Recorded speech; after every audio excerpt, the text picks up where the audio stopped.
the basketball transfer portal now. This is a transfer portal heavy show. It's been quiet since last we spoke. Nothing yet on Hunter Dickinson. Michigan hasn't added anyone yet, in addition to the three guys that they're bringing in so far in Caleb Love, Namari Burnett, and Trey Jackson. So roster kind of is what it is. I believe Hunter Dickinson was taking a few visits over the weekend, but I'll start with you, Chris. I mean, what have we heard on him, and where do things stand with Dickinson right now? I know we've been kind of talking that there's a chance that he could return to this program still. Yeah, and you know what? Doing some digging the past couple of days, I think it's less and less likely. I think he's just going to get an absolutely massive deal and be surrounded by some kind of an all-star team. So, talk to people both at Maryland and at Kansas. They both seem to or have been led to believe, in their minds anyway. And I realize that Hunter Dickinson plays it close to the vest, but that it's going to be a Kansas-Maryland battle. Maryland sources say they've got money to combat what Kansas throws at him, or at least try. But Kansas is going to be rolling out the red carpet. They feel extremely confident. And the price keeps going up, fellas, the more schools that want him. Kentucky, Oscar Tshiebwe, you know what? If he were to leave, Hunter says he would absolutely love to entertain the thought of that. You know, you wonder how much of that is somebody putting it out there to drive up the price a little bit, the NIL deals. So to me, my guess is that he ends up at Kansas, fellas. He did have a great trip to Maryland. His former coach, Mike Jones, from Hyattsville DeMatha, is now an assistant coach there. He had lunch with him and Kevin Willard.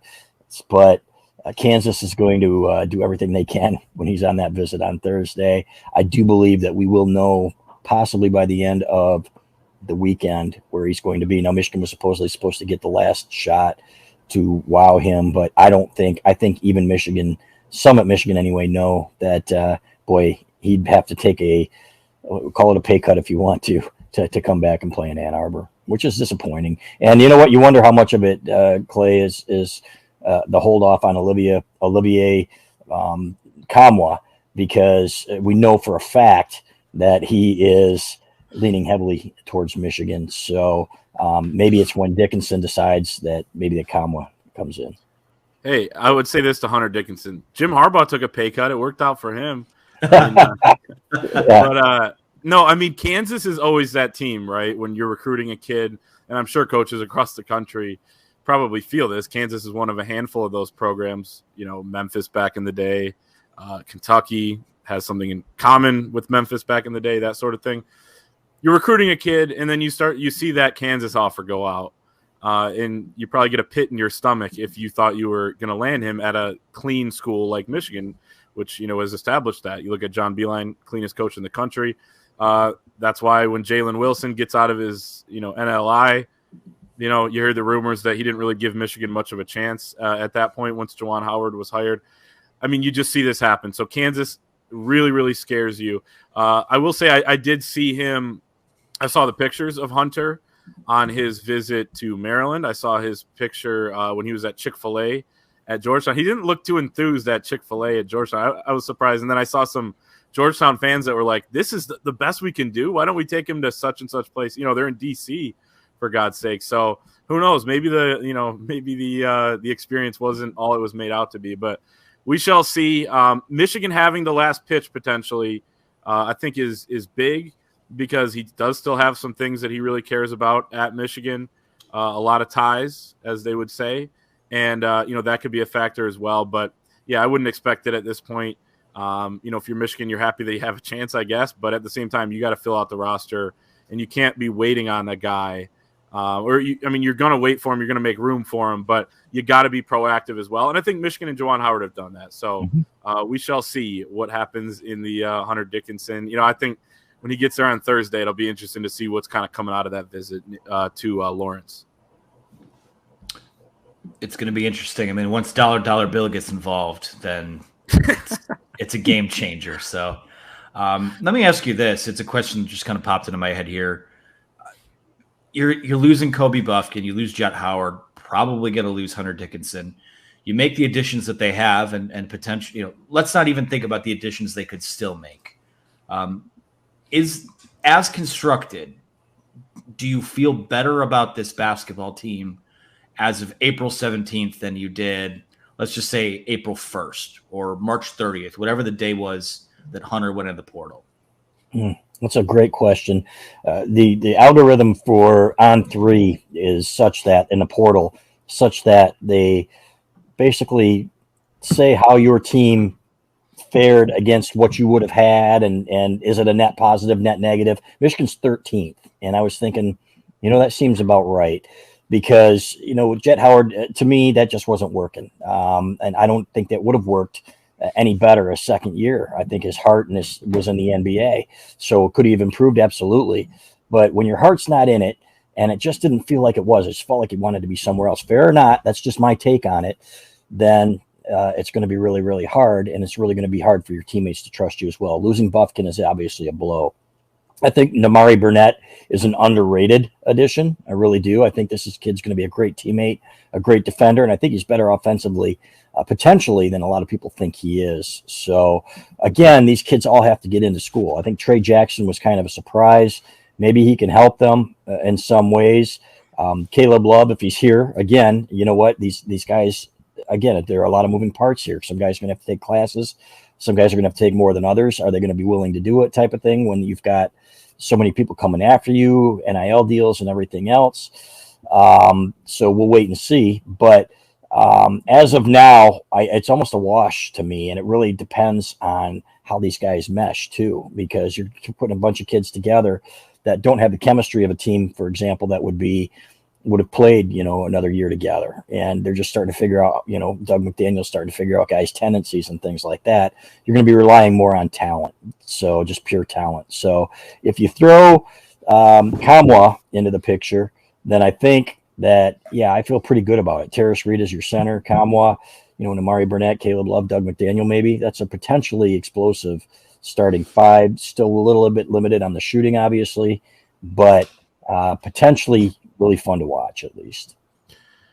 Yeah, so AB, I'm going to take your question really literally. When Hunter entered the portal on March 31st, they had gotten Amari Burnett earlier in the day. And Kobe was still undecided at that point. I would take that team, right? Kobe Yes. Bufkin, Hunter Dickinson, and an addition of Namari Burnett. But overall, from kind of what we thought this was going to be, because, I thought Kobe was going to go, or at least test the NBA. I mean, they've drastically improved this roster over the last couple weeks. And if you do factor in Kamwa, then, you're looking at a team that I think could be, a team that's in the top 5 in the Big Ten, or who knows how it'll break, depending on how big of a jump some of these guys make. We talk about, look at Yo-Yo and Will Cheddar and those guys, what kind of jump can they make? Well, what kind of jump is Namari Burnett going to make too? I mean, he's looking to improve as well. And, he's a guy that has potential. So maybe somebody will surprise us as well. So I would say that I really like what Juwan Howard has done in the transfer portal so far, because he had his back against the wall there. I mean, Hunter's right. If this is what his thinking was when he entered the portal, you look at that roster, there just wasn't much to it. And I almost didn't blame him if he does want to go win a national championship next year. But, they've done a pretty good job filling some of those holes. Now you need maybe one more impact guy. Hunter coming back would be perfect, where you look at that team and say they could potentially make the Final Four. But wouldn't expect that to happen. But they've done a really good job. But to take your question literally, I would take Kobe Bufkin over Caleb Love. I would take Hunter Dickinson over Terrace Reed. And I would take Namari Burnett, I guess, as a push with Namari Burnett as currently constructed. So, but, it could be both ways. It's disappointing that they've seen those guys leave. And it's also a good sign that they've been able to bring in the guys that they have.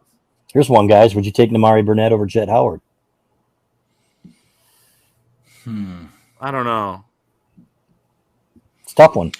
I'd say no. I would lean. See, I hate. I lean. I don't know. I think I kind of lean.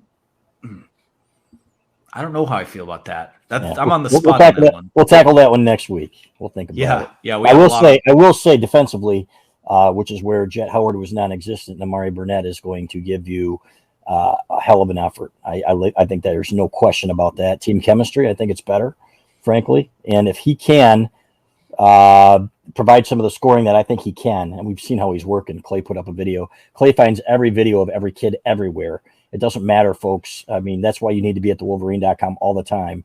It's like, hey, Clay just showed Namari Burnett, playing on a playground in Chicago or something like that. So it's fantastic. So like the NSA, he's always watching. Exactly. So, but I think it would be a net positive. Regardless, I'm glad they have him.